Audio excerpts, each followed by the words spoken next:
네, 안녕하세요. 반갑습니다. 박정훈 목사입니다. 네, 사순절 기간 마태복음 1장부터 28장까지 말씀을 쭉 보면서 반갑다 마태복음 이런 생각이 들었습니다. 그리고 문자와 언어가 가지고 있는 힘을 다시 한번 경험한 시간들이었습니다. 여러분은 성경이 66권이라고 보았을 때, 저는 물론 66권이라고 생각하진 않지만 이렇게 단락별로 나누었다고 생각하실 때 어떤 성경을 제일 많이 읽으셨습니까? 저는 마태복음을 가장 많이 읽었던 것 같아요. 그러면서 제가 첫 수련회 때 여기 공동체에서 2007년 여름에 벌써 16년 전인가요? 그때 삼천리 수양관, 충남에 있는 삼천리 수양관으로 기억이 되는데, 그때 처음 이제 수련회라는 곳을 이제 마지못해 이제 끌려간 적이 있었습니다. 4박 5일 동안 그때는 수련회를 했는데 특별한 프로그램 없이 저녁에 이제 말씀하고 이제 집회만 있었고, 낮에는 대부분 이제 기도하고 또 개인 휴식 시간 갖고 이제 상담 받고 이렇게 쉬고 이런 시간들이 대부분이었습니다. 근데 제가 처음 이제 수련회를 갔던 터라 기도도 할 줄 모르고 또 이렇게 사람들하고 이렇게 어울리는 것도 싫고 또 대화하는 것도 쉽지 않고 또 제가 낮잠 자고 이러질 못해서 이렇게 뒷짐지고 그때 산 속을 이렇게 막 걸어 다니면서 계속 하루 종일 그냥 이렇게 산만 이렇게 순회하면서 이렇게 돌아다녔던 기억이 있습니다. 제가 그렇게 막 돌아다니니까 그때 담당 목사님께서 그렇게 돌아다니지만 말고 한번 본당에서 성경책을 읽어보면 어떻겠냐 그래서 그때 마태복음만 계속 읽었던 기억이 나더라고요. 그때 반복해서 계속 마태복음을 읽으면서 머릿속에는 아무것도 들어오는 게 없었고 막 읽으면서 옆에 있는 사람들 막 다다다다 막 이렇게 기도하는 것만 쳐다보고 관찰했던 기억이 났습니다. 근데 그때 읽었던 문자의 내용은 무더운 여름 갈 곳도 없고 삶에 큰 소망도 없고 누구 하나 의지하지 못했던 20대 중반의 청년의 가슴에 굉장히 많이 남아있던 것 같았습니다. 젊은 놈이 인생의 막 끝자락에서 시는 어디 있을까 막 이렇게 따져 물으려고 갔었는데 그 대답을 그때는 못 들었고 지금 최근에 이렇게 듣고 있는 것 같습니다. 여러분에게 그런 말씀을 해주고 싶어요. 여러분이 들었던 말씀, 여러분이 읽었던 말씀, 여러분들이 이렇게 필사로 쓰는 말씀들이 다 사라지지 않고 언젠가는 여러분들에게 여러분들 삶에 꽃을 피울 날이 올 것이라는 것을 꼭 말씀드리고 싶습니다. 그때가 여러분이 원하는 때가 아닐 수도 있지만 반드시 꽃은 피울 것입니다. 그때도 예수께서는 저에게 말씀하고 계셨고 그때나 지금이나 예수님께서는 저에게 여러분들에게 말씀하고 계십니다. 예수님은 대화에 굶주린 사람처럼 이렇게 언제나 우리와 이야기를 나누고 싶어 하십니다. 그러니 오늘 들은 말씀도 잘 정립해 두십시오. 오늘도 이 말씀이 누군가의 삶에 큰 변화와 작용을 일으키는 시간이 될 수 있기를 기도합니다. 오늘 본문 25절, 26절 말씀을 다 같이 한 목소리로 읽겠습니다. 시작. 그때 예수께서 대답하여 이르시되 천지의 주제이신 아버지여, 이것을 지혜롭고 슬기 있는 자들에게는 숨기시고 어린아이들에게는 나타내심을 감사하나이다. 옳소이다. 이렇게 된 것이 아버지의 뜻이니이다. 아멘. 여기서 그때 예수께서 하신 말씀은 마태복음의 사건의 연속성보다 사건의 전환점을 일으키는 나타내는 표현이라고 할 수 있겠습니다. 한마디로 그때는 이때가 됩니다. 마태복음은 신약에서 가장 먼저 자리하고 있지만 가장 먼저 그래서 사람들에게 많이 익혀지지만 상당히 뒷부분에 기록 연대로 따지면 학자마다 의견이 다르긴 하지만 상당히 좀 뒷부분에서 기록된 것으로 보입니다. 그 근거로 내용을 잘 보시면 아시겠지만 하나님 나라에 관한 이야기이고 주 수신자는 기득권 세력에 있던 전통 유대인을 대상으로 쓰였습니다. 물론 이방인에 대한 이야기가 없는 것은 아니지만 대체로 그렇습니다. 하나님 나라에 대한 표현을 천국이란 단어로 36번 반복돼서 나오고 있고, 지난 시간에 우리 백일주 전도사님께서 말씀하셨던 것처럼 구약의 내용들을 직접 인용하거나 사건들을 암시하는 내용들이 많이 들어가 있습니다. 또 다른 복음서와 달리 하늘에 계신 아버지 이렇게 그런 구절들이 많이 등장하는데 대충 기도를 어떻게 했는지 알 수 있습니다. 하늘을 우러러보고 기도했을 것이고 자신의 삶과는 거리가 멀어서 이렇게 하늘을 우러러보기만 했을 것 같습니다. 또 땅을 보고 기도하는, 얼굴을 들지 못하고 땅을 보고 기도하는 세리와는 다르다고 말했는지도 모르겠습니다. 그리고 1장 시작부터 다윗의 왕, 다윗의 후손이라는 사실을 강조하며 시작합니다. 여러분들이 마태복음을 읽을 땐 유대적 성향이 강하다는 것을 염두에 두고 읽으시면 좋습니다. 전장에 이제 10장에 예수님께서 12제자를 불러 들으시고 이제 성경책 있으신 분은 성경책을 보시면 좋겠어요. 그 귀신을 쫓아내고 병을 고칠 수 있는 권능을 예수님께서 이제 주십니다. 그리고 그들에게 잃어버린 양을 찾아가라고 이제 파송을 보내세요. 그리고 근데 그런 여정들이 순탄치만 않습니다. 이제 성경책을 보시면 이제 10장 16절에 양을 이리 가운데로 보낸가 같다고 하고 22절에는 내 이름으로 미움을 받을 것이나 끝까지 견디는 자는 구원을 얻을 것이라 하고 26절에 몸은 죽어도 영혼은 죽이지 못하니까 두려워할 자를 두려워하라고 하고 26절에는 몸은 죽어도 영혼은 죽이지 못하니까 두려워할 자를 두려워하라고 하고 급기야 36절에 사람의 원수가 자기 집안 식구라고 하면서 나를 따르라고 하십니다. 근데 요즘 시대에 이런 구절들, 이런 말씀들이 잘 적용이 될까요? 요즘 시대를 여러분 MZ세대라고 저렇게 하죠. 사진 한번 띄워주세요. 제가 덧붙여서 한번 해석해 볼게요. 한번 사진 계속 띄워놔 주시고 한번 맞는지 한번 보세요. 다양성 인정, 너는 너대로 나는 나대로. 또 여가 중시 현실성, 돈보다 여행, 그날 벌어서 그날 쓴다. 또 소득의 목적은 가정을 먹여 살리고 열심히 저축해서 뭐 집 사고 차 산다가 아니라 법만큼 쓰고 먼 미래보다 오늘을 위해 산다. 또 환경 윤리적 가치, 맹목적으로 시간 때우고 싶지 않다. 뭔가 의미가 있어야 한다. 안 그러면 같이 일하는 사람이라도 좋아야 한다. 또 자기중심적 소비, 아끼면 못 된다. 내 몸과 나의 마음을 보상하듯 투자한다. 또 디지털 네이티브, 사람 만나 감정 소비하는 거 싫다. 재밌는 것만 보고 살겠다. 할 말은 자판으로 하고 이제 톡으로 한다. 또 엄지척과 하트 하나면 충분하다. 또 재미추구, 강요하지 않아도 해라 마라 하지 않아도 뭐든 재밌거나 의미 있으면 한다. 네, 뭐 리바이브를 왜 하라 마라 하냐. 리바이브를 괜찮으면 열어두고 땡기면 하고 아니면 말겠다. 또 비전 트립을 왜 가라 마라 하냐. 시간이 되고 다른 것보다 나으면 가겠다. 뭐 섬김과 봉사, 뭐 사람이 좋든가 시스템이 괜찮으면 하고 재밌거나 그럼 하고 내가 선택하겠다. 뭐 셀 모임, 뭐 분위기 딱 보면 와보면 아는데 여기까지 와서 사람들 비유 맞추고 우울한 인간관계 만들고 싶지 않다. 분위기 좀 하고 아니면 말고 뭐 맞나요? 또 MZ세대 유행어도 또 돌아다녀서 이렇게 찾아봤는데 저기 되게 재밌더라고요. 헌신하면 헌신자 된다. 뭐 포기하면 편하다. 그리고 가는 말이 고우면 사람을 얕본다. 즐길 수 없으면 피하라. 또 일찍 일어나는 새가 더 피곤하다. 늦었다고 할 때가 가장 늦은 거다. 또 고생 끝에 골병 난다. 티끌 모아봤자 티끌. 아내가 뭐 이제 자기 얘기하지 말라고 했는데 학교에서 만난 MZ 선생님들, MZ 세대 이제 선생님들이 이렇게 들어오시나 봐요. 그 선생님들이 이제 하는 얘기를 듣는데 너무 웃겨가지고 한 가지만 얘기해 볼게요. 이제 교장 선생님하고 선생님들하고 회의를 했다고 합니다. 근데 교장 선생님이 몇 시까지만 회의를 하겠다고 딱 얘기하셨나 봐요. 근데 그 시간을 교장 선생님이 넘기셨대요. MZ 세대 선생님이 어떻게 했을 것 같으세요? 네, 그래서 정답! 그래서 왜 교장 선생님이 시간을 안 지키시죠? 그렇게 얘기했을 것 같다고 그랬더니 땡 그러더라고요. 어떻게 했을 것 같으세요? 네, 그냥 나가버렸대요. 그냥 나가버렸대요. 그리고 그 선생님한테 좀 마음이 안 좋은 어르신 선생님 계셔서 선생님 때문에 마음이 좀 그렇다 그랬더니 그 선생님이 그러더래요.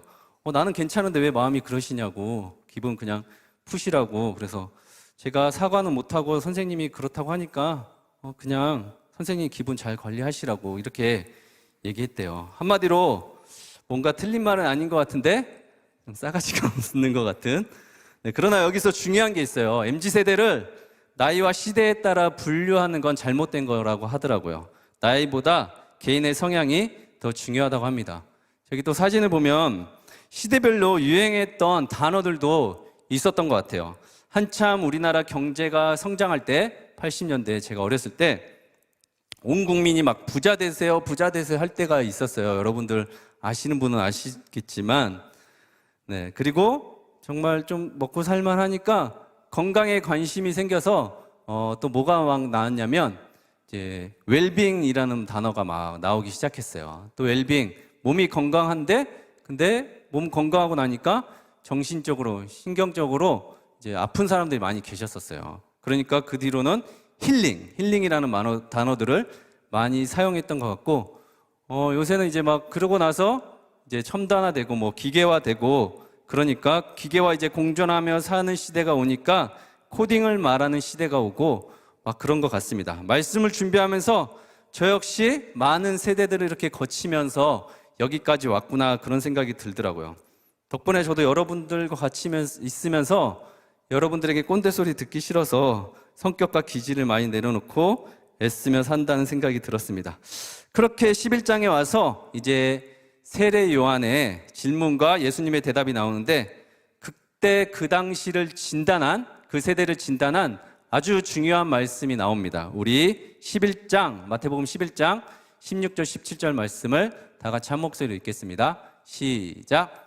이 세대를 무엇으로 비유할까? 비유하건대 아이들이 장터에 앉아 제 동무들을 불러 이르되 우리가 너희를 향하여 피리를 불어도 너희가 춤추지 않고 우리가 슬피 울어도 너희가 가슴을 치지 아니하였다 함과 같도다. 아멘. 아이들이 장터에서 막 뛰어놀고 있어요. 거기서 친구들을 불러서 막 피리를 부는데 서로 막 이렇게 쳐다보고 반기지 않고 춤추지 않고 가슴을 치며 슬피 울고 있는데도 남의 일이라고 쳐다보고 그냥 지나갔답니다. 세례 요한의 회개 선포와 그의 투옥에도 아무런 반응을 보이지 않고 구약에서 예언된 그리스도에 관하여 무감각하고 무관심하였던 당시의 유대인들을 비유해서 나타낸 것입니다. 아무리 예수를 말해도, 아무리 복음을 말하고, 아무리 회개를 외쳐도 너나 믿음 생활해라, 너나 교회 다녀라, 이렇게 전혀 미동도 하지 않고 무관심한 세상, 개인주의와 이기주의가 판치는 세상, 자신에게 유리하거나 조금만 이익이 되지 않으면 돌아서 버리는, 안 맞아도 좀 맞춰보든가, 아니면 서로 노력하면서 지금 당장 힘들어도 싫어도 참고 견디며 공존해 나가기 힘든 어려운 세상, 어쩌면 오늘날과 같은 시대는 아닌지 모르겠습니다. 그리고 11장 20절에서 24절에 그때 예수께서 급기야 이제 세 도시를 말씀하시는데, 고라신, 벳세다, 가버나움에 대해서 말씀하시기 시작하는데 그 세 도시를 책망하십니다. 이 세 도시의 특징이 뭔지 아십니까, 여러분? 예수님께서 가장 큰 권능을 보였던 도시들입니다. 다른 이방 지역과 달리 예수님의 기적을 직접 보고 듣고 경험한 사람들, 하나님을 섬긴다고 말하고 천국을 사모한다고 말하는 사람들이 모여있는 오늘 유대인들, 그 다음에 오늘 본문 25절에 나오는 지혜롭고 슬기 있는 자들입니다.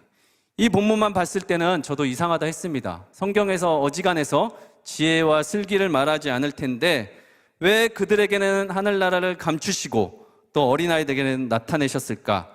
조금씩 의문이 이제 풀리기 시작했습니다. 이제 예수님께서 자신을 배척했던 갈릴리에서 엄청난 말씀을 하십니다. 그곳에 어떤 사람들이 있었습니까? 바로 지혜롭고 슬기 있는 자들이 있었습니다. 여기서 지혜롭고 슬기 있는 자들은 긍정적인 표현이라기보다 부정적인 표현에 더 가깝습니다. 원어를 찾아보니까 신중한, 이해력이 뛰어난, 학식이, 지성이 뚜렷한 이런 인물들이었습니다. 한마디로 바리새인과 서기관.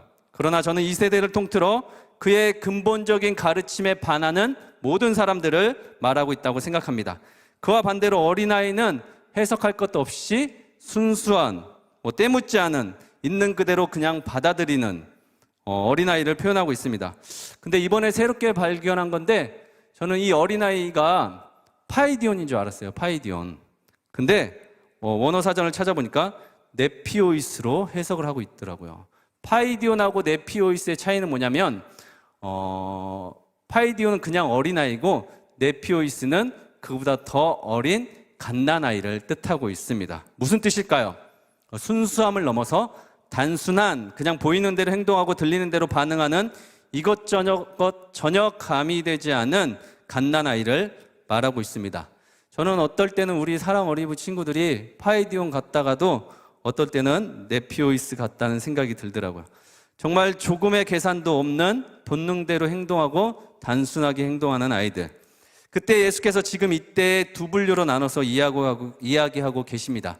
잘 들으셔야 합니다. 사랑하는 여러분, 성경은 이 세대를 본받지 말라고 합니다. 마음을 새롭게 해서 변화를 받아서 하나님의 선하시고 온전하시고 기쁘신 뜻이 무엇인지를 분별하라고 합니다. 여러분들은 지금 지혜롭고 슬기 있는 자들입니까? 아니면 어린아이와 같은 자들입니까? 여러분들의 신앙과 믿음이 순수하고 단순한지를 묻고 있는 겁니다. 자, 여기서 또 중요한 것은 무엇을 숨기시고 무엇을 나타내셨습니까? 우리 27절 말씀 함께 읽겠습니다. 시작.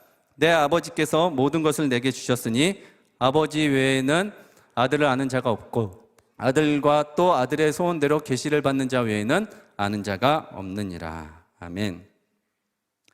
성경을 읽다 보면 정말 막 이렇게 기가 막히다는 생각을 많이 해요. 이런 말씀을 어떻게 하시지? 하고 놀랄 때가 많습니다. 또 기승전결이 이렇게 명확합니다. 자, 하나님 나라를 두 분류로 나눠서 숨겨져 모르는 사람이 있고 나타내져서 아는 사람이 있는데 아버지와 아들을 아는 것처럼 하나님 나라를 말하고 있습니다. 근데 예수님께서 지금까지 여기까지 갈릴리까지 오시면서 뭔가 확신에 찬 경험을 하신 것 같아요. 랍비들과 바리새인과 서기관, 기득권 세력에 있던 지혜롭고 슬기 있는 자들, 뭘 좀 안다는 사람들, 그 사람보다 어떤 사람들이 자신을 따랐는지를 예수님께서는 잘 알고 계셨던 것 같습니다. 정말 그가 올 때마다 그를 환영했던 사람들은 어떤 부류의 사람들이었는지 여러분들이 잘 보셔야 합니다. 예수가 함께 했던 사람들이 어떤 사람이었는지 여러분들이 잘 찾아서 얘기해 볼 수 있어야 합니다.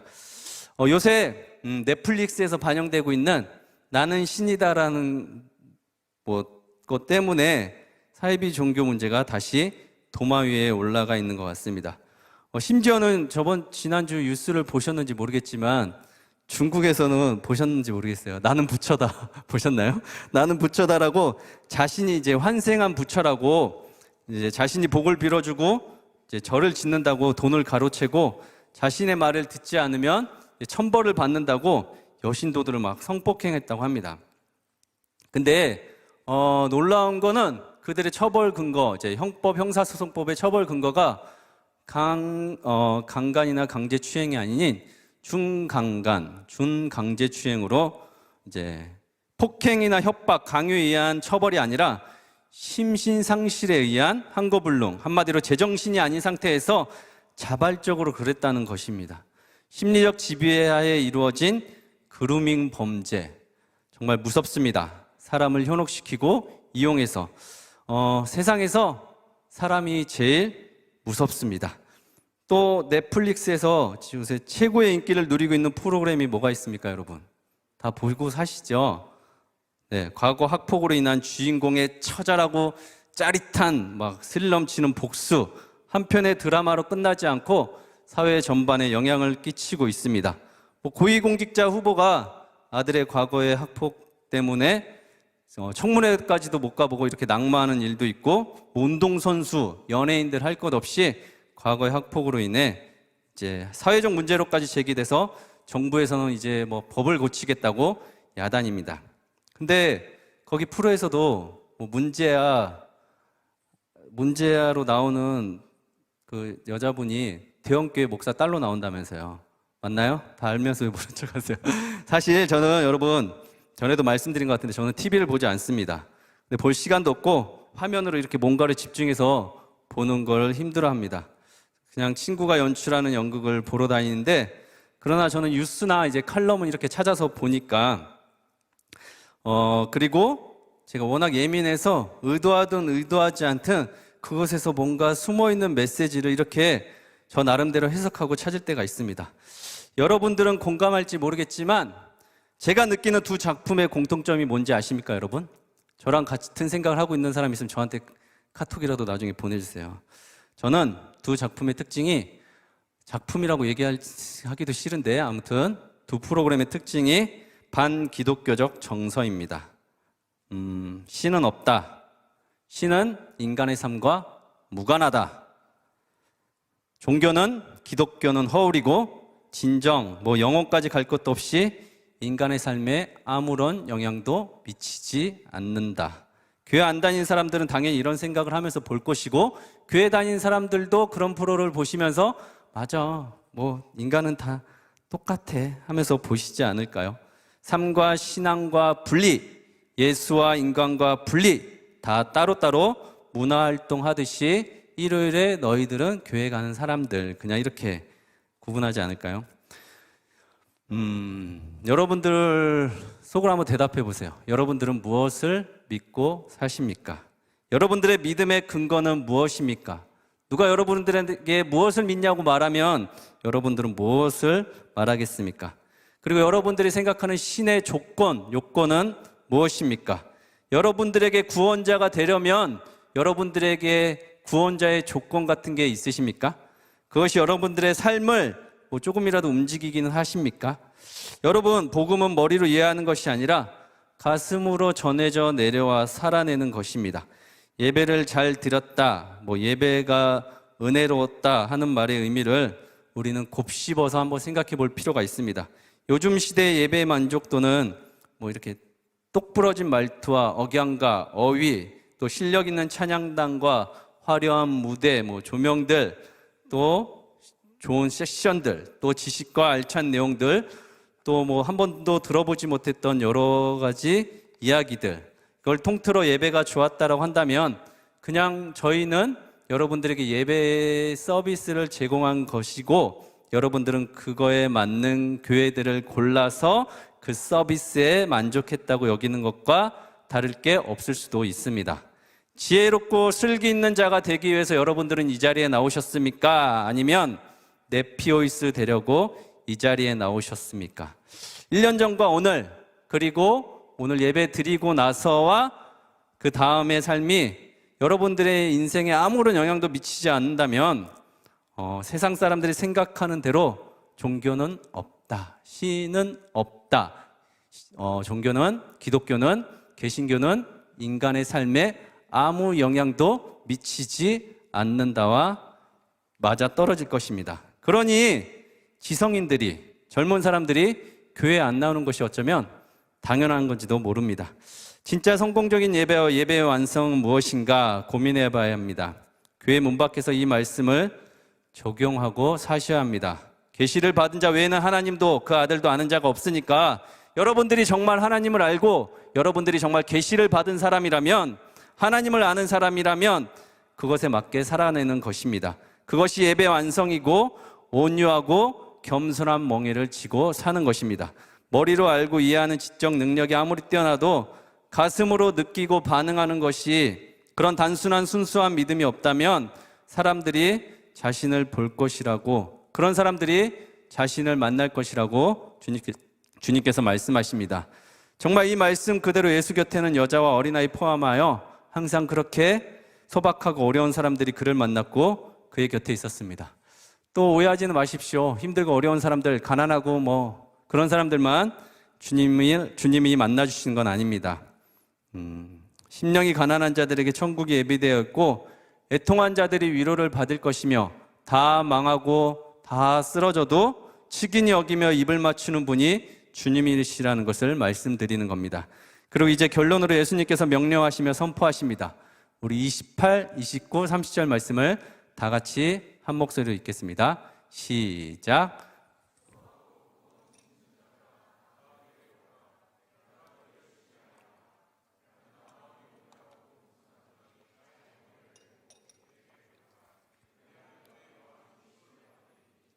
이는 내 멍에는 쉽고 내 짐은 가벼움이라 하시니라. 아멘. 지금부터 이제 중요한 얘기를 하려고 하는데, 기지개도 피시고 졸리시면 괜찮아요. 몸도 좀 움직여 보시고, 제가 오늘은 마지막에 좀 질문하고 싶은데 여러분도 한번 속으로 한번 대답해 보시면 좋겠습니다. 여러분들은 평안하십니까? 좋으십니까? 지금 삶이 괜찮으십니까? 피곤하지 않으세요? 저는 제가 요새 너무 바빠요. 보기엔 별로 하는 게 없어 보이지만 보이지 않는 곳에서 되지도 않는 실력으로 밤새서 뭔가를 기획하고 만들고 애쓰며 살고 있습니다. 또 우리 청년들만 만나는 게 아니라 또 사랑부 장애인 사역도 하고 있어서 무엇 하나 이제 소홀히 할 수가 없습니다. 앉는 소리 하는 게 아니라 저는 사람들에게 그러거든요. 하기 싫으면 하지 마라. 힘들면 그만둬라. 괴롭거나 너무 힘이 들면 지치면 안 해도 된다. 그런 말 자주 하거든요. 그래 저도 한번 생각해 봤어요. 이것들이 지금 내가 하고 있는 일들이 어떤 의미가 있을까. 근데 다 나에게 큰 의미가 있는 일들이라 무엇 하나 이렇게 내려놓을 수가 없더라고요. 근데 그리고 제가 그런 기능적인 일보다 피곤한 것보다 제가 무엇을 가장 힘들어하는지를 이번에 절실하게 깨달았어요. 여러분들도 그런지 한번 보세요. 제가 뭘 제일 힘들어하는지 여러분 신앙의 작용이 삶에서 일어나지 않을 때 제가 너무 힘들어한다는 것을 깨달았습니다.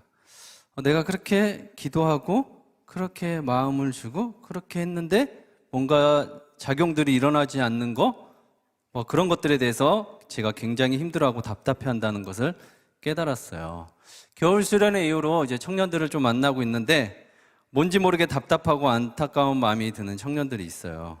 열심히 살려고 하는데 잘 안 되고 또 취업도 어렵고 겨우 취업해도 빚 갚고 생활비하고 나면 남는 게 하나도 없어요. 타고난 금수저도 아니고 뭐 부모님 잘 만나서 이렇게 물려받고 이렇게 집에서 도와주는 것도 없으면 그 삶이 확 바뀌거나 달라질 것 같지 않더라고요.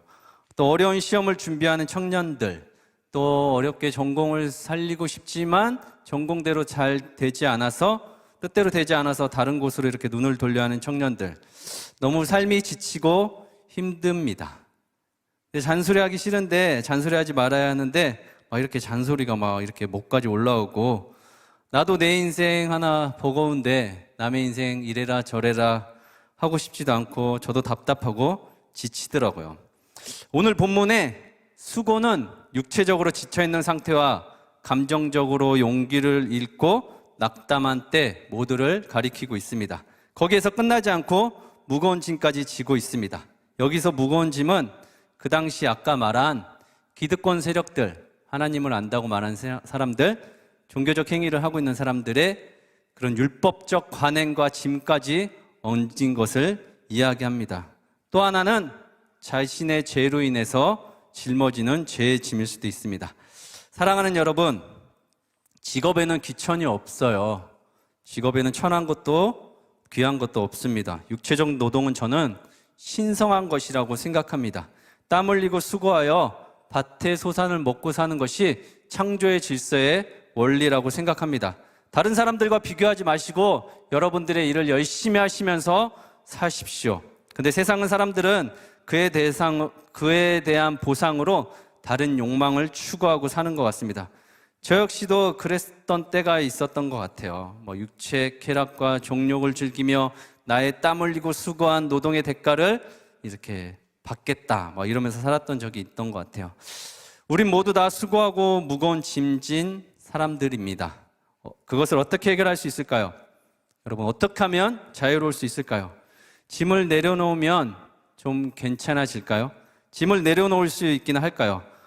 여러분, 어린아이의 손에 꼭 움켜쥐고 있는 것들을 이렇게 뺐으면 어떻게 될까요? 울고불고 난리 나겠죠. 그 울음을 멈추려면 뺏고 나서 다른 걸 빨리 손에 쥐어줘야 돼요. 그러면 울음을 멈춥니다. 예전에는 그렇게 생각했습니다. 내려놓으면, 포기하면 괜찮아질 줄 알았어요. 근데 잘 내려지지도 않고 포기도 안 되더라고요. 그래서 이번에 다시 말씀을 묵상했는데 뭔가 다른 말씀을 하나님께서 주셨습니다. 그리고 하나님께서 몇 가지 깨달음을 주셨어요. 여러분, 저게 뭔지 아세요? 팔레스타인 당시 예수 있을 당시에 멍에라고 하더라고요. 예수 살던 시대 멍에예요. 지금 저게 어떤 모양인지 여러분 감이 오십니까? 어떻게 되어 있어요? 소인지 말인지 양인지 두 마리가 같이 목에 껴서 이제 끌고 가는 거예요. 왜 그럴까요? 땅이 거칠고 험해서 그때는 지금보다 더 그랬을 거 아니에요. 그래서 혼자서 끌고 갈 수 없으니까 두 마리를 저기다 껴서 목에 껴서 이렇게 끌고 가겠죠. 근데 신명기 22장 10절에 이런 말씀이 있습니다. 신명기 22장 말씀. 너는 서가 아니라 소예요. 너는 소와 나귀를 결의하여 갈지 말며 이렇게 나와 있어요. 저 결의하여가 무슨 뜻이냐면 한꺼번에 동시에 이런 뜻을 가지고 있어요. 그러니까 소와 나귀를 같이 동시에 갈지 말라고 나와 있는 거예요. 소와 나귀. 왜요? 힘세고 힘 약하고 한쪽에 치우치지 않게 하라는 것일까? 그래서 같은 동물을 이렇게 끌고 다니라는 것일까? 그냥 원어를 찾기 전에는 저 혼자 그렇게 해석을 했어요. 근데 아니더라고요. 똑같은 동급의 동물이 함께 짐을 나눠지라는 이제 형평성의 문제가 아니더라고요. 이 당시 하나님께서 이스라엘 백성들에게 특별히 요구하는 게 있었어요. 몇 가지. 선민으로서 반드시 지키고 구분돼야 될 것이 있었습니다. 소는 여러분 제사에도 사용되는, 여러분도 아시겠지만 먹을 수 있는 정한 음식이에요. 정한 동물이지만 나귀는 어떠냐면 평생 남의 짐이나 짊어지고 사는 부정한 동물이에요. 그래서 제사상에 올라오지도 못합니다. 결론은 뭐겠어요, 여러분? 섞이지 말라는 거예요. 소와 나귀를 섞이지 말라고. 내가 져야 할 멍에를 다른 것과 대신해서 얼렁뚱땅 그렇게 세속적인 것에 끼워 넣지 말라는 거예요. 여러분, 내가 져야 될 멍에가 있는데 돈이 있으면 그 멍에가 가벼워질 것 같으신가요? 가볍게 느껴지는 할 수도 있어요. 또 만나지 말아야 할 사람인데 내 멍에를 가볍게 하기 위해서, 외로움을 채우기 위해서 다른 사람을 만나면 그 외로움이 채워질까요? 가지 말아야 할 곳, 보지 말아야 할 것, 그거 보고 나면, 만나고 나면 내 멍에가 가벼워질 것 같으세요? 제가 살아온 바로는 다 그때뿐이에요. 가벼워지는 느낌 정도지 근본적인 해결은 안 됩니다. 오히려 더 자극적인 것을 요구합니다. 근데 사랑하는 여러분, 나귀가 히브리어로 뭔지 아세요? 붉다, 붉은 이런 뜻이에요. 그 옛날 구약 시대에 제사를 지내야 되는데 나귀밖에 없어요. 근데 나귀는 부정한 동물이라고 그랬잖아요. 그럼 어떻게 했는지 아세요? 그냥 그 나귀는 목을 쳐서 죽이고 양으로 대신했대요. 여러분, 소름 끼치지 않나요? 예수님께서 지금 부정한 동물 나귀 새끼를 타고 예루살렘에 입성하시는데 사람들은 종려나무를 가지고 막 흔들고 환호하고 있어요. 근데 예수님은 뭐하러 들어오는지 아세요, 지금? 제사 지내려고 죽으러 들어오는 거예요. 나귀 새끼 위에 거룩하고 흠없는 양이 한 마리 올라가 있는 거예요. 부정한 짐승 위에 거룩하고 순결한 양이 올라가 있다고요. 부정한 것과 정한 것이 동시에 멍에를 메고 죽는 거예요. 사람들은 뭐라고 생각했어요? 율법을 어긴 거라고 생각했어요. 근데 아니에요. 그것이 율법의 완성이에요. 이해되시나 모르겠어요, 여러분. 사랑하는 여러분, 정말 중요한 세 가지를 이야기하고 싶습니다. 첫 번째로, 세상의 모든 사람들은 멍에를 지고 살아갑니다. 부한 사람, 가난한 사람, 돈이 있건 없건, 금수저건 흙수저건, 천민 출신이건 양반 출신이건 세상의 모든 사람들은 멍에를 안고 살아갑니다. 그리고 또 한 가지, 모든 사람은 그 멍에에서 자유로울 수가 없습니다. 멍에는 그냥 멍에예요. 멍에가 다른 걸로 바뀌지 않아요. 돈이 많다고, 집안이 좋다고, 빽이 좋다고 해서 멍에가 금목걸이가 되지는 않습니다. 평생 인간은 밭을 갈며 사는 거예요. 평생 땀 흘리고 수고하며 땅의 소산을 먹고 살아야 하는 거예요. 선택적인 부분이 아니라 그냥 숙명 같은 거예요. 인간으로 태어났기 때문에 그렇게 살아가는 겁니다. 받아들이셔야 한다고요. 그것을 피해갈 방법은 없습니다. 그리고 마지막으로 세 번째가 정말 중요한데, 멍에는 여러분 내려놓는 것이 아니라 다른 걸로 갈아타는 거예요. 멍에를 내려놓을 수만 있다면, 내려놓고 살고 가볍게 살 수만 있다면 저는 인생의 목적이고 그것이 하나님을 만나는 것이고 인생의 궁극적인 목표라고 생각했어요. 근데 그게 아니라 다른 멍에를 지는 거예요, 여러분. 쉽고 가벼운 멍에가 있는데 그게 바로 예수가 달고 있던 멍에예요. 거기에 자기가 들어가는 거예요. 그럼 어떻게 되겠어요, 여러분? 여러분이 아는 예수면 예수가 지는 멍에 여러분들이 모가지를 거기다 넣었어요. 그럼 어떻게 하겠어요, 예수가? 제가 아는 예수는 자기가 혼자 끌고 갈 것 같아요. 그것이 바로 멍에의 완성, 멍에의 굴레에서 진정으로 벗어나는 거예요. 우리는 사순절을 시작으로 마태복음을 가지고 필사를 하고 있고 또 시리즈 설교도 마태복음을 가지고 하고 있습니다.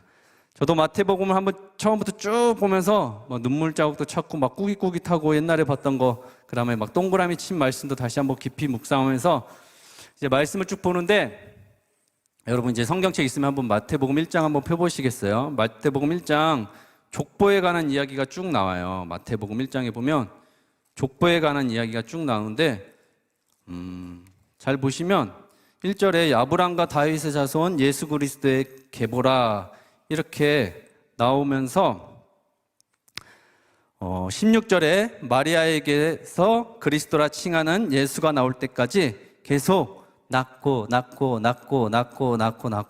낳고가 나오잖아요. 근데 이 계보에서 놀라운 것이 있어요, 여러분. 여러분들 아시는 내용인지 모르겠어요. 근데 이 계보에서 5명의 여자가 등장을 합니다. 지금이야 뭐 그게 뭐 놀랄 일이냐 하겠지만 이 당시에 제가 아까 계속 얘기하잖아요. 마태복음은 유대적 성향이 강한 유대인들이 전통 유대인들, 기득권 세력들을 위해 쓰여졌다고. 근데 이 당시에 더군다나 유대인의 왕의 혈통을 이어가는 족보에 남자의 소유물에 불과한 여자의 이름을 넣었다는 것은 여러분 굉장히 놀라운 거예요. 더군다나 여기에 나오는 5명의 여자가 여러분들 아시겠지만 보통 사연이 있는 여자들이 아닙니다. 라합은 뭐 여리고의 기생이었고, 롯은 여러분들이 알다시피 유대인이 아니라 이방 나라 모압 여인이었고, 다말은 고의적으로 사람들 막 현혹시키고 유혹하는 간부였고, 마리아는 동정녀 탄생이고, 그리고 우리아의 아내, 이렇게 5이 나옵니다. 근데 여러분 여기서 또 희한한 게 있어요. 5명의 여자들은 다 이름이 기록되어 있는데 우리아의 아내만 이름이 없어요, 여러분. 마태가 밧세바의 이름을 모를 리가 있었을까요? 아니면 불륜녀라서 좀 찜찜해서 이 왕의 혈통에 여자 이름을 넣은 것도 그런데 불륜녀까지 이렇게 넣기에 그렇다고 하기엔 앞에 있는 뭐 라합이나 다말도 그렇게 만만치 않잖아요. 마태는 혹시 자신이 남겨두는, 자신이 쓰는 글이잖아요. 복음서에 우리아의 이름을 넣고 싶었던 건 아니었을까. 그래도 마태복음인데 내가 받은 은혜와 관점으로 기록해두고 싶어서 무언가 있지 않았을까. 이렇게 마태에게서 뭔가 의도가 느껴졌습니다. 여러분, 우리아는 누구입니까? 우리아는 다윗의 충신이었습니다. 이방인이었지만 기와에서 이스라엘을 위해 목숨 걸고 전쟁터에서 싸웠습니다. 서당께도 3년이면 풍어를 읊는다는데 다윗 밑에서 충신하면서 다윗이 섬긴 하나님을 자기도 열심히 믿었을 것입니다. 근데 그런 그가 전쟁터에서 나간 사이에 자신의 아내를 탐하여 취합니다. 우리아는 몰랐을까요? 둘 사이를 여러분? 전쟁이 한창인데 특별한 이유 없이 자신을 호출한 다윗을 우리아는 어떻게 생각했을까요? 픽션 소설이나 드라마 같으면 그 장면이 어떻게 오르겠어요, 여러분? 막 다윗과 밧세바가 침대에 막 이렇게 둘이 막 이렇게 좋아하면서 그런 장면들을 우리아가 뒤에서 다 지켜보지 않았을까요? 궁에서는 뭐 공공연한 비밀이었겠지만 알만한 사람들은 다 알고 있지 않았을까요? 우리아는 얼마나 여러분 비참했을까요? 왕이란 사람이, 하나님을 섬긴다는 사람이, 또 내 아내가. 근데 우리아가 이상한 결심을 해요, 여러분. 다 아는 내용이죠? 다시 전쟁터로 나갑니다. 그리고 다윗의 꾀와 요압의 실행으로 전쟁터에 나가서 그냥 죽음을 맞이합니다. 너무나도 억울하고 기가 막힌 죽음이에요. 다시 마태의 생각으로 돌아와 보겠습니다, 여러분. 마태복음의 저자 마태가 제자로 부름받기 전 직업이 뭔지 다 아시죠? 세리였어요. 그래서 마태복음 10장에 보면은 마태를 부를 때는 세리 마태라고 부릅니다. 수식어가 항상 따라다녔어요. 이 당시 히브리어인들에게 창녀와 더불어 인간 취급도 못 받던 직업을 마태가 가지고 있었습니다. 그런 인간 취급도 제대로 받지 못하고 천민 출신인 지금 마태가 복음서를 작성한다고 글을 쓰고 있어요. 그래서 돈 얘기가 많이 나오는지도 모르겠어요. 자신의 삶과 오버랩되어서 마태는 밧세바의 이름보다 우리아의 이름을 예수 그리스도의 족보에 넣고 싶지 않았을까요? 그가 더 예수 그리스도로 있는 계보에 어울린다고 생각하지 않았을까요? 자신은 지금 증인이랍시고 복음서 쓰고 살고 있는데 우리와 같은 사람도 있다고 생각하지 않았을까요? 마태에게서 사람 냄새가 납니다. 예수의 멍에를 메고 살고 있는 것 같습니다. 사랑하는 여러분, 세상엔 두 분류의 신앙생활을 하고 있는 사람이 있는 것 같아요. 드러나는 사람과 드러나지 않은 사람. 그러나 하나님께서는 어떠실까요? 여러분들은 무엇을 드러내고 사십니까? 여러분은 무엇을 나타내고 사십니까? 여러분들 이름과 얼굴과 여러분들의 자신입니까? 아니면 보이지도 들리지도 않는 예수를 나타내고 사십니까? 이제 말씀을 마무리하도록 하겠습니다. 여러분에게 신의 조건이 있으십니까? 신이 여러분들의 삶을 움직이기나 하십니까? 그런 작용들이 있으세요? 저에게는 신의 조건이 있습니다. 저에게 신의 조건은 보이지 않아야 합니다. 그리고 들리지 않아야 합니다. 그러나 반드시 존재해야 합니다. 이해되세요, 여러분? 여러분은 무엇을 위해 아둥바둥 사십니까? 여러분들이 짊어지고 사는 그 멍에는 무엇입니까? 그 멍에를 가볍게 하기 위해 여러분들이 이용하는 것은 또 무엇입니까? 그런다고 해결되는 거면 저도 좀 알려주시고 공동체에도 공유 좀 해주십시오. 저도 좀 편하게 살게. 오늘 예수님께서는 나의 멍에를 메라고 말씀하십니다. 나의 멍에의 특징은, 예수님의 멍에의 특징은 마음의 평화가 찾아옵니다. 일이 해결되는 것이 아니라 평안이 찾아옵니다. 그것은 내려놓는 차원이 아니라 다시 짊어지는데 무겁거나 버겁거나 부담되지 않고 오히려 쉽고 가볍습니다. 왜 그런가 했더니 둘이 매는 멍에를 그분이 혼자서 짊어지셨기 때문입니다. 그렇게 끝까지 혼자서 짊어지고 기어이 골고다 언덕까지 올라가셨고 결국 거기서 모든 것을 이루어내시고 마침내 다시 이 땅 가운데 오셨습니다. 우리는 이제 우리의 복음서를 써 내려가야 합니다. 지금이면 좋겠지만 지금이 아니더라도 반드시 나와 예수 사이에 일어난 작용들을 글로 남겨두시든 삶으로 남겨두셔야 합니다. 왜냐하면 나의 가족들과 나의 공동체와 또 다음에 이 땅에 남겨진 사람들을 위해서 기록하고 말해야 합니다. 어떤 모양이든 상관없습니다. 대단한 간증이 아니어도 괜찮습니다. 그때 예수께서 살아 계셨고 나의 멍에를 위해 나와 늘 함께 하셨다, 애쓰셨다 정도면 충분합니다. 사순절 네 번째 주일을 보내고 있습니다. 지금 우리 주님은 어디만큼 걸어가고 계실까요? 그때 예수께서 말씀하십니다. 내가 세상 끝날 때까지 항상 너희와 함께 할 것이다. 이 말씀을 기억하고 쉽고 가벼운 주님의 멍에를 메시고 살아가시길 주님의 이름으로 기도합니다. 아멘. 우리 같이 찬양하고 기도하면 좋겠습니다. 제가 마태복음을 준비하면서 하루에 30번씩 강박적으로 듣는 찬양인데 지난주에도 이 찬양 불러서 너무 좋았어요. 하나님 말씀에 두려워 떠는 자, 그 말씀에 생명을 거는 자, 한 사람 찾으시는 주님의 약속을 믿어.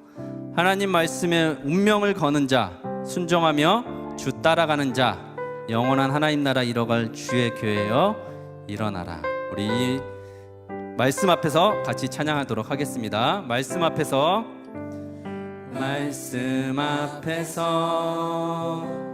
경외함으로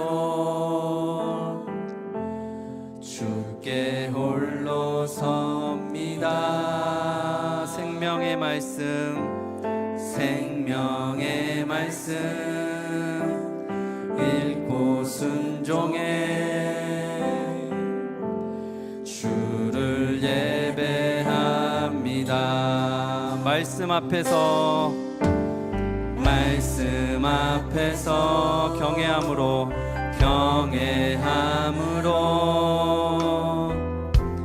주께 홀로 섭니다. 생명의 말씀 읽고 순종해 주를 예배합니다. 기록된 말씀 힘이 있어서 진리로 우릴 거룩해 하며 거룩한 말씀 세세 영원히 복음이 되어 말씀하시네. 하나님 말씀에 두려워 떠는 자, 그 말씀에 생명을 거는 자, 한 사람 찾으시는 주님의 약속을 믿어. 하나님 말씀에 두려워 떠는 자, 그만 사며 주 따라가는 자, 영원한 하나님 나라 이뤄갈 주의 교회여 일어나라. 우리 목소리로만 찬양하겠습니다. 하나님 말씀에 두려워 떠는 자, 그 말씀에 생명을 거는 자, 한 사람 찾으시는 주님의 약속을 믿어. 하나님 말씀에 운명을 거는 자, 순종하며 주 따라가는 자, 영원한 하나님 나라 이뤄갈 주의 교회여 일어나라.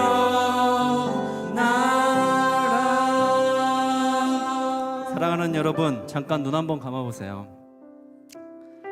우리는 지금 사순절 기간을 보내고 있습니다. 그리고 이 사순절에 마태의 글과 언어와 또 필사까지 써가면서 마태가 하는 이야기들을 듣고 있습니다. 우리는 이 속에서 마태가 이야기하는 하나님 나라에 관하여 나의 복음을 써내려 가셔야 합니다. 모양은 상관없습니다. 실제로 살아계신 하나님 나라가 내 삶을 움직여야 하고 그 은혜로 여러분들은 살아가야 합니다. 이 시간 같이 기도하면 좋겠습니다. 살아계신 주님, 나의 무거운 멍에를 내려놓고 쉽고 가벼운 주님의 멍에를 메고 싶다고 우리 솔직하게 고백하며 기도했으면 좋겠습니다. 우선 여러분, 나의 멍에가, 나의 무겁고 정말 짊어지기 힘든 멍에가 무엇인지를 발견하게 해달라고 기도했으면 좋겠습니다.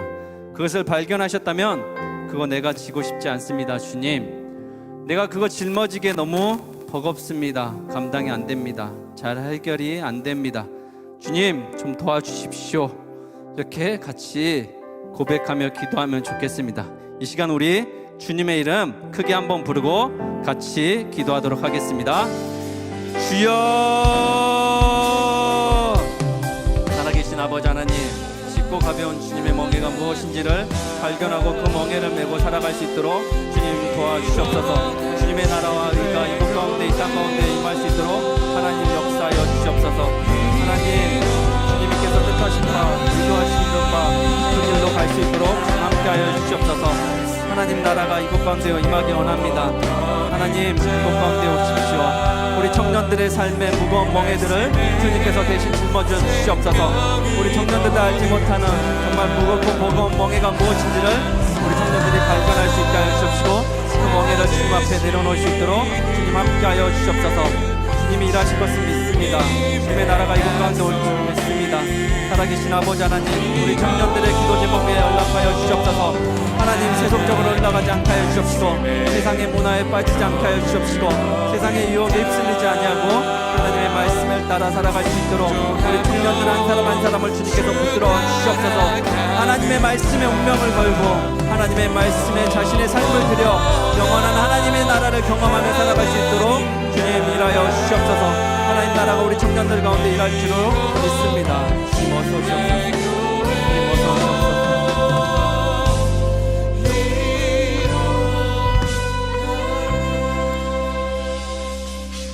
살아계신 아버지 하나님, 우리는 하나님의 때가 언제 도래할지 알 수 없습니다.